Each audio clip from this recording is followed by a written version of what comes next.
The first game I remember buying was Lego Star Wars The Complete Saga for the Wii with my little brother after we saved up every bit of money that we could, and it became my favorite game when I was 9. We played it to 99.99% completion, but there was one collectible we couldn't get. You see, Complete Saga has a rare glitch on Wii where one of the mini-kits becomes completely inaccessible, and there's nothing you can do to fix it. And I tried to numerous times. I used the red brick that lets you find them more easily. I tried multiple guides. I reset and made an entire new save, but there was just nothing I could do. It was the first, but not the last time that I experienced a game-breaking bug. Something that hard or soft locks, meaning that you can no longer continue with the experience. There is something about that incompleteness, about being denied by the art, even unintentionally, that fascinates me. These glitches highlight the incredible amount of work that goes into making a game even playable, and how fragile that is. They also made me reconsider what it means to have actually experienced a work of art.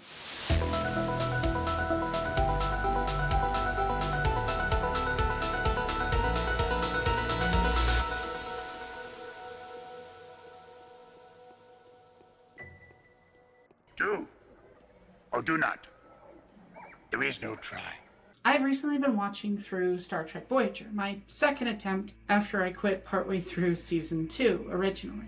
While my opinion on the first 2 seasons has not particularly changed, they are a mess, with a lot of wasted potential, really uninteresting villains, inconsistent character writing, and the only saving grace is the excellent cast of characters.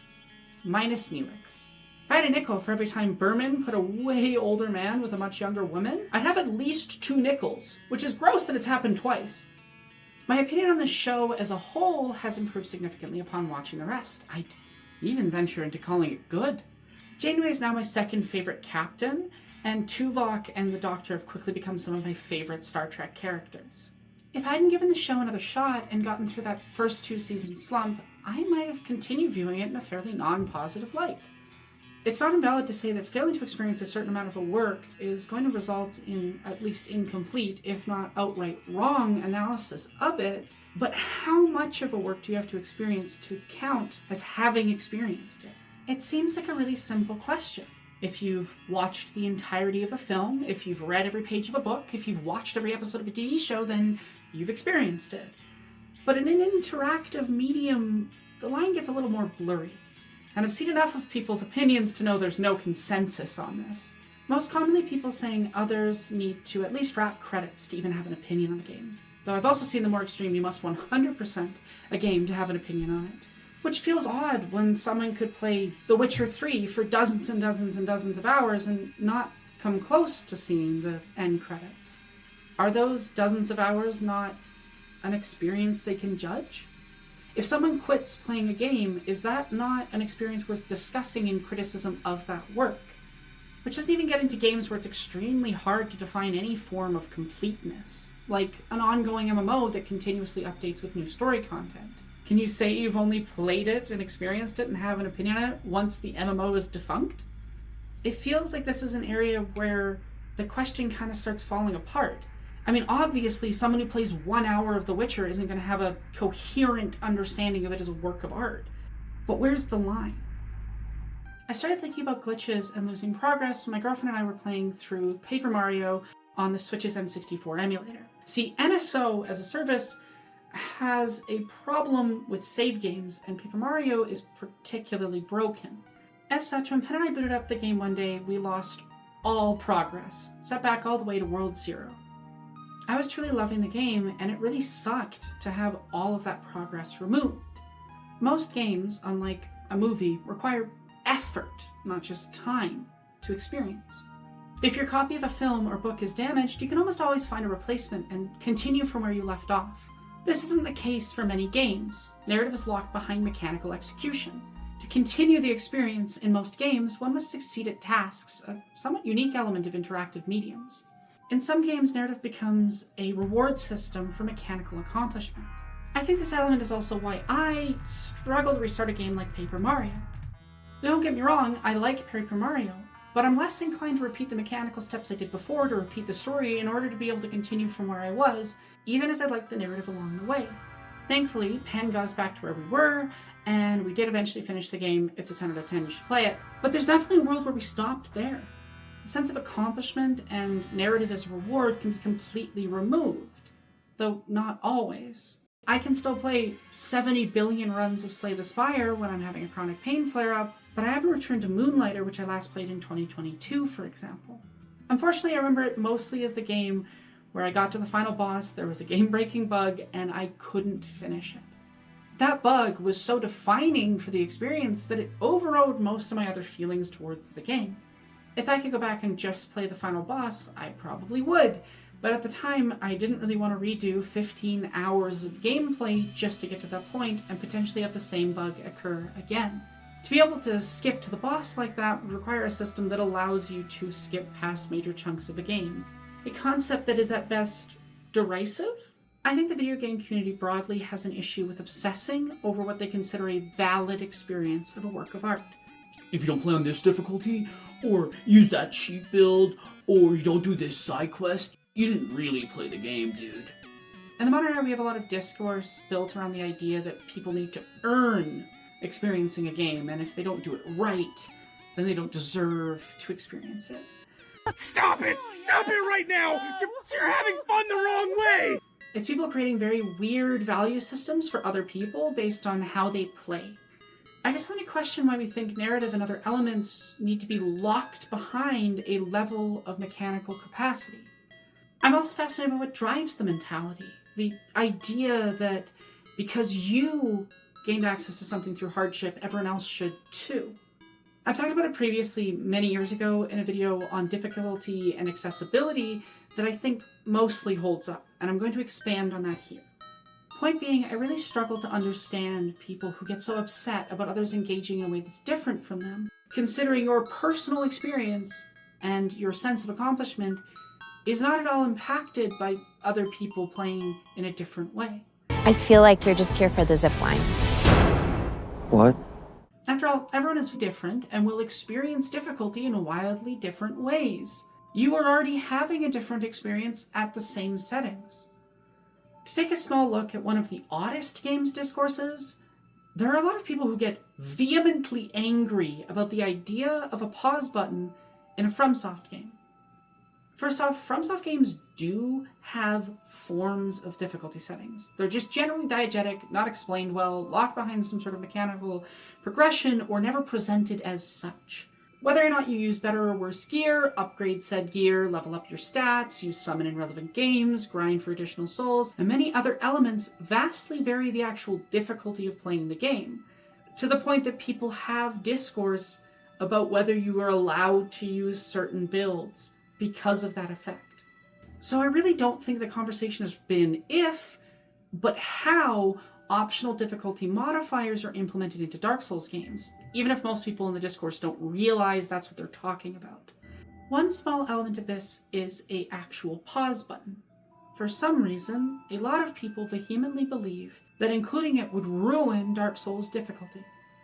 Listen, people have kids, or pets, or someone's at the door, or someone's calling them, or they need to use the bathroom, or they have a disability that requires pausing frequently, and I really don't see the issue with them pausing it briefly to be able to return to the game later without losing a bunch of progress. But Aronok, what about the online? It'll ruin the online. It won't. Actually, you could just set it so the pause button doesn't work when you're being invaded, something other games have implemented before.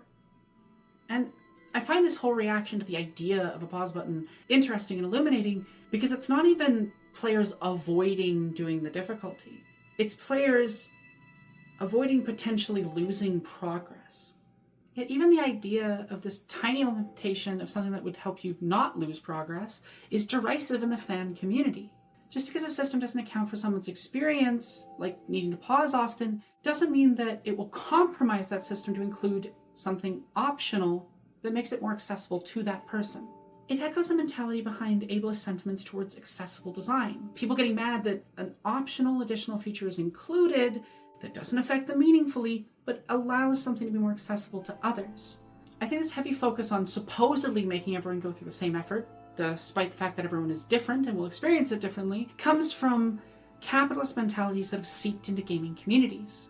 Many are possessed of the idea that for someone to access something, they have to earn it. From really silly things like a level in a video game to basic human necessities. Food, shelter, basic human decency are things certain people believe have to be earned. It's a mentality that avoids examining or understanding systems and context. Not everyone is capable of the same things or is experiencing them in the same circumstances. Personally, I think human beings deserve necessities regardless of if they've earned it. Especially because it's often by helping someone that you can get them back to a point where they can do that so-called earning. People struggling deserve a hand up, not a foot down on them. And this mentality gets extrapolated to truly absurd things, including games. And it's weird because I doubt most people would say that you haven't earned continuing a book or film if you pause it. Then again, there's always a devil's advocate for every weird position on the internet. Point being, the only difference between those mediums and games is that games require effort. To which I have to ask, if someone loses progress due to the system, something completely out of their control, why shouldn't they be able to access something that gets them back to where they were? Why do those who argue against it think that this type of friction should be mandatory? It's also interesting to me because this mentality's ubiquity is relatively new in game spaces. I mean, games used to regularly have cheat codes and other methods implemented by the designers that would allow players to skip through or more easily access certain sections. Not to mention how many memes there are about asking your older sibling or your dad to play through a hard section of a level. While I'm sure some of this discourse existed, I don't think this level of outrage and judgment existed in the aughts and the 90s when cheat code books were commonplace and everyone was getting cheat code money in Sims 2 to build their dream house. As well, some older games have actual systems that account for this type of thing. They would implement code systems that you could input and go to a specific level. Obviously that wouldn't work for a lot of modern games due to the complexity of possible player actions, but it is interesting how different the mentality was. And there are modern examples. I lost multiple Skyrim and Oblivion characters on Xbox 360 due to major game-breaking bugs that I couldn't fix. But on PC, there were console commands. Bethesda, though corporate cowards in many, many ways, are slightly less cowardly in the case of some of their games where they let the players absolutely mess with whatever they want, though they have made that a little worse over time. Outside of mods which fix huge amounts of the bugs that Bethesda really should have fixed themselves, you can usually get out of most glitches by using the console commands. I think it can be, at least in the case of single-player games like this, good to let players have access to debugging tools that usually are only used by the developers in case of something like this occurring. Yes, absolutely, someone could use these tools to cheat, but what difference does it make to me, or you, frankly, if they have a different experience from us? All they did was cheat themselves of the feeling of mechanical accomplishment. It's no different to me anyway than finding ways to break or use glitches to play more efficiently or skillfully or speedily. Speedrunners in glitch categories, for example, need them to do what they do. Many tools the developers include can be used to subvert the intended experience. I don't believe it's an adequate argument for why features shouldn't exist. As well, you can always tell players not to use certain things unless they need to. You can disable achievements if they use the console commands and mods like Elder Scrolls does, or make it clear what the intended settings are. If players want to ignore that, it's their loss, but I still think these tools should be available for those who need them. Even Pathologic 2 has difficulty settings. Some would argue this pushes against the game's dedication to friction, as now people can avoid elements of it. But as I argued in that older video, it just opens the game up to those who would be pushed away from ever experiencing it, while letting them still maintain a level of friction that's right for them. It also means those who find the games too easy can add friction back in if they want to. Tools that allow players to continue are valuable because they let players experience the work more fully. I guess it's a question of if someone who is disadvantaged through no fault of their own is entitled to completing the work of art. To make a comparison, it should be possible to experience a film if your copy gets damaged or you have a sensory disability. Likewise, it should be possible to experience a book if it gets damaged or you have a sensory disability. Translation into other languages, audio descriptions of film, braille copies, audiobooks, difficulty settings, and every other form of minor alteration that lets more people experience a work of art is beautiful to me. Personally, I deeply value friction in art, especially games, but I don't think that access should necessarily be dependent on it. I'm not remotely saying that every work of art owes everything to everyone. And frictional games are always going to be somewhat inaccessible for certain people in certain ways. But that doesn't mean it's wrong to include things that make access more reasonable while not really affecting other people's experience of the work. You don't have to press a pause button after all, but I know people who've quit playing FromSoft games because their need to pause makes the game too frictional. Hot take, I think people should be allowed to criticize when something isn't accessible to them and explain why. I also think developers should consider how games can become broken or unplayable, and preemptively consider if it might be worth including tools that can assess players impacted by system design that didn't account for issues affecting them and can't account for unforeseen bugs. After all, I highly doubt most artists want players to quit playing a game because of something the player can't control. And now, a word from our sponsor. If you're enjoying the video, please consider supporting the Patreon. All patrons get early ad-free access to videos and scripts as well as some exclusive content. $5 patrons also get access to the Patreon Discord. This program was made possible by contributions from viewers like you. Thank you. We return you now to your regularly scheduled program. Goodbye then. Be safe, friend. Don't you dare go alone. Motivation plays a major role in how players react to losing progress. Sometimes players are driven to redo, and sometimes they're driven away from the game entirely. While anecdotal, when asking other people about why they would quit games when they experience soft or hard locks, the most consistent answer was the effort wasn't worth it. From those same discussions, games with lower friction tend to get left to the wayside more often, despite the effort being less than something more difficult. Pathologic for several people is something they bothered to redo sections for, despite it being one of the most frictional games out there. The first time I played through Daniel Dankovsky's route, it took me 4 tries to complete day 7 because of a set of bugs. For context, a day in Pathologic takes roughly 2 hours of real time, depending on how much time it takes you to read things and how much time your character spends sleeping. So I spent roughly 8 hours getting that day finished. I'm tired of this, Grandpa! That's too damn bad! You keep digging!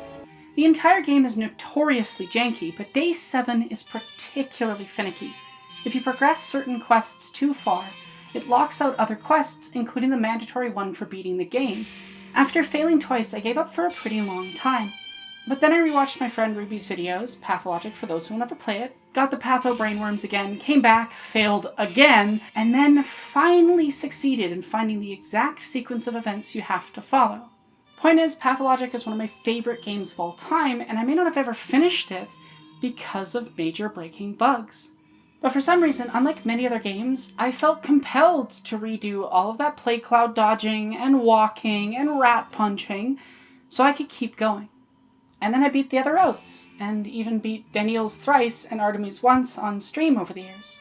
Pathologic, despite being one of the most frictional games I've discussed here, managed to compel me enough with its narrative that I went through an experience that many would describe as torture for fun. I have something wrong with me where Pathologic is a relaxation game. I think a large part of that is that Pathologic is trying to teach you to be comfortable with a degree of friction and discomfort. To accept being metaphorically kicked in the teeth as a joke between the developers and you. Instead of being bothered, I tend to laugh when something goes wrong in Pathologic because it, unlike many other games, makes failure feel inevitable, its arrival then expected, and overcoming that failure feel all the more powerful. The expectations are set in such a way that even if you lose 2 hours of progress, that's just part of the Pathologic experience, which is probably furthered by the game's reputation of being buggy. While I did take a break after failure number 2, I knew I would eventually come back to it. It's not even the only time I've had to redo large chunks of Pathologic. Some are even on stream. Each time I was met with significant failure, whether due to personal error or glitch, I kept going through this friction-filled experience. Despite being one of the hardest to redo, I kept replaying Pathologic. Is this game popular with autistic people? Because I'm starting to love it. Coming back to FromSoft's work, they make friction and loss of progress a major part of their gameplay loops. Much like pathologic failure, once you're in the right mindset, it can become funny. Like, of course I get smacked into the ether by Beta Chaos for the 6th time on stream. It becomes slapstick because deep down, it's just a game. Pathologic itself explores metatext very heavily. It's literally a game that kids are playing in a magic sandbox, but further on to that, it's a game that you're playing using a magic box. You can even talk to the developers. So you have this distance from it, because as Ruby explains brilliantly in Pathologic for those who will never play it, the game is partly Brechtian epic theatre. It consistently draws attention to the artifice and pushes against suspension of disbelief. If you don't understand what I'm talking about, go watch Ruby's videos. They're excellent. Also keep an eye out for their Haruspex Route 1 that's releasing soon. I may or may not be playing a prophetic ROUS. Rodents of unusual size? I don't think they exist. Dark Souls also to a lesser extent pushes against suspension of disbelief. Every time you die, the game gives you the player a message. Every time you succeed, the game tells the player a message. Its online features further this. If they wanted perfect immersion, there wouldn't be player messages saying "great chest ahead" in front of Guinevere. To softlock or hardlock, to have a game or save-breaking glitch, is to absolutely shatter any suspension of disbelief and draw complete attention to the artifice of the experience. Neither of these games have this issue for me because you're already engaging with and drawing attention to the artifice. As well, both Pathologic and Dark Souls are narratively engaging with failure and overcoming it, though in distinct ways. Dark Souls is about cycles of death and failure, about staving off going hollow, which to me and 24 other much longer video essays is about staving off apathy. Pathologic explores failure and difficulty in distinct ways. You must fight with your failing body, with a failing society, and with an insurmountable plague, where the easiest solution would be just giving up. Patho 3 even has you directly managing Daniil's apathy as a mechanic. Misophonia, Denkovsky. In both works, a primary, if not the primary enemy, is giving up, ceasing to keep pushing through difficulties and hardship. It narratively, if a bit unintentionally, can account for major breaking bugs. It says even through setbacks that you should press on and overcome it anyway. It primes you to want to push through hardships and to expect feelings of loss and failure. Pathologic is even a stage play, and the show must go on. A game with completely different focuses, like Moonlighter, Paper Mario, or LEGO Star Wars The Complete Saga, have set up completely different expectations, both mechanically and emotionally. The game makes the promise that if you do certain things, you get to an end point. The percentage tracker's right there, in the cantina. If that's frustrated, made frictional, it breaks the conceit or expectation. Disappointment is worse when it's completely unexpected.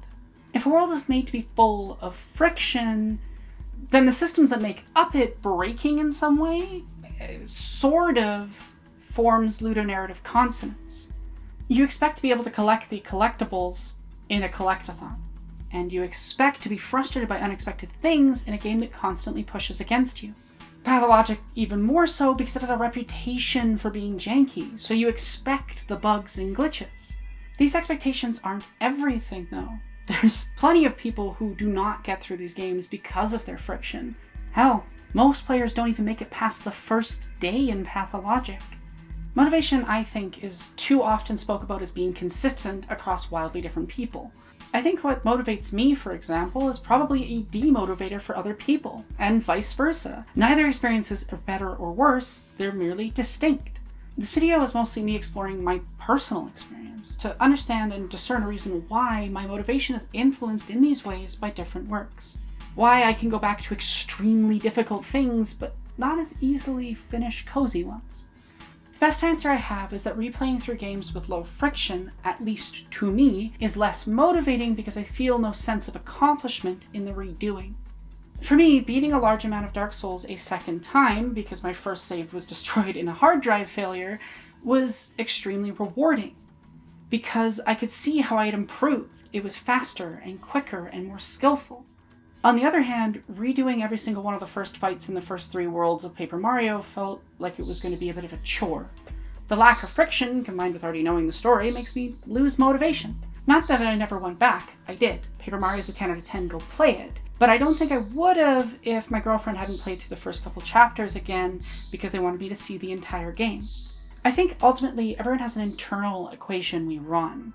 The answer to that personal calculation is whether the motivators and rewards beat out any feeling of loss and frustration. There's no single solution to guarantee this doesn't happen, and that's okay. Sometimes things are incomplete. Sometimes incompleteness has its own beauty. Each experience of art is, after all, incomplete in some way.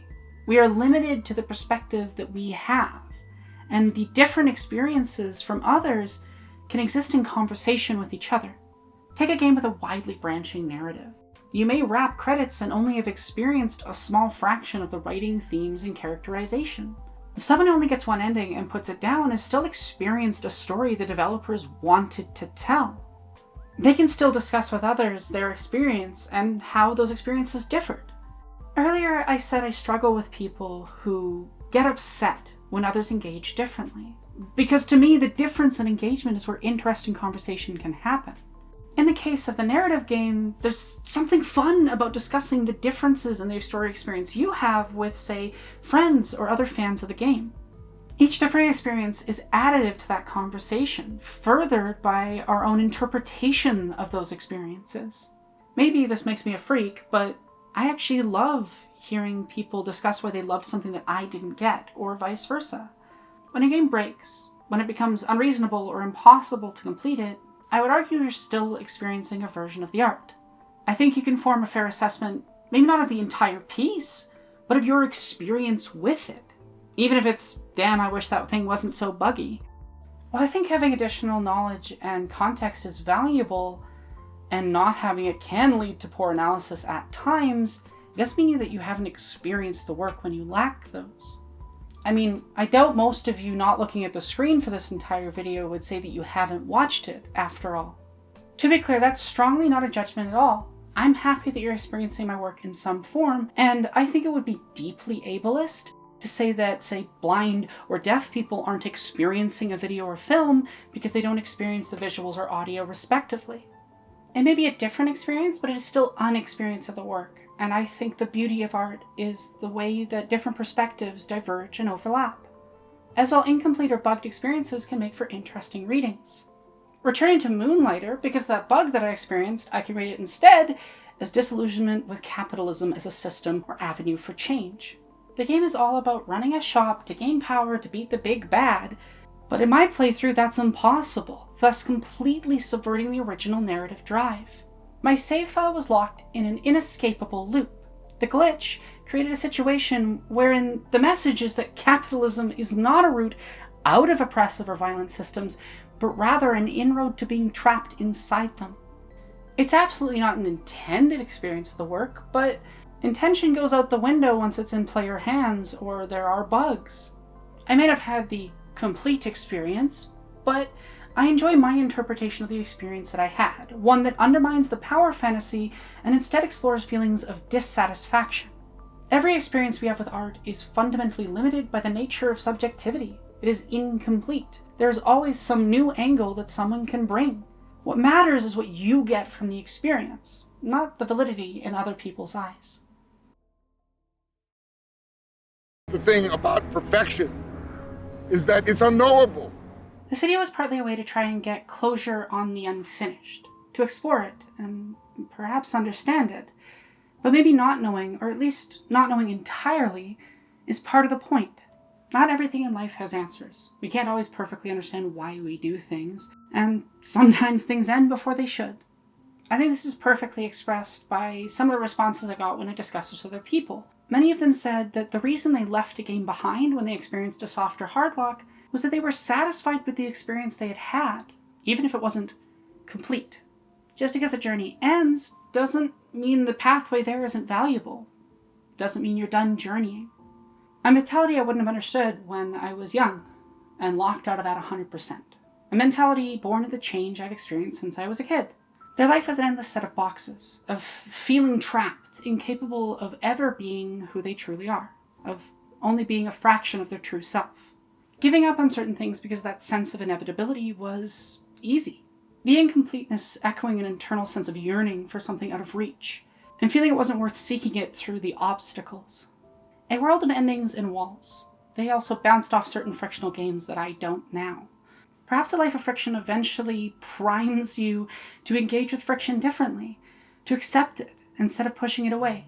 When systems aren't built for you, or are built wrong, when you get unlucky and are something akin to a glitch or a bug, it feels that you cannot be complete. Sitting at a fraction incapable of being 100% you, that you will be denied access to that change. Child me didn't imagine living to 27, let alone getting to be recognized as a woman. They definitely didn't imagine being happy, even while facing a lot of tragedy and difficulty. In overcoming those barriers internally and externally, I changed my relationship with them, with completeness and friction and re-engagement. I realized that I could surpass those things, and there were other things after, and things that echoed what came before. Existence is processes, not endpoints, and that makes failure feel more ephemeral. Things continue new and different rather than finishing. A door closing on one thing can be an opportunity elsewhere. Doing something again doesn't mean it'll be the same. The journey and retreading it can be valuable even if it gets halted or doesn't end where we expect. So I want to go back and try to do something I was prevented from being able to as a kid. A symbolic gifting of closure to my kid self, a small microcosm of the many things I've gotten to do that they could never imagine would happen. If you're seeing this on release, starting this Friday, November 28th, and going for a few days until I finish the game, I'm going to attempt to 100% complete Star Wars The Complete Saga on stream in order to raise money for getting bottom surgery. If you're here after, don't worry, there's VODs. Maybe it will glitch again. Maybe it won't. I don't really care about the result, because at least I'll have the fun of taking the journey, alongside some guests, and chat, and whatever challenges y'all donate for. After all, things can be valuable, whether we experience only a fraction or the whole. Nothing is ever truly 100% complete. And it's okay if something says you didn't make it all the way, because at least you made it as far as you did. And maybe someday, you'll make it just that little bit farther.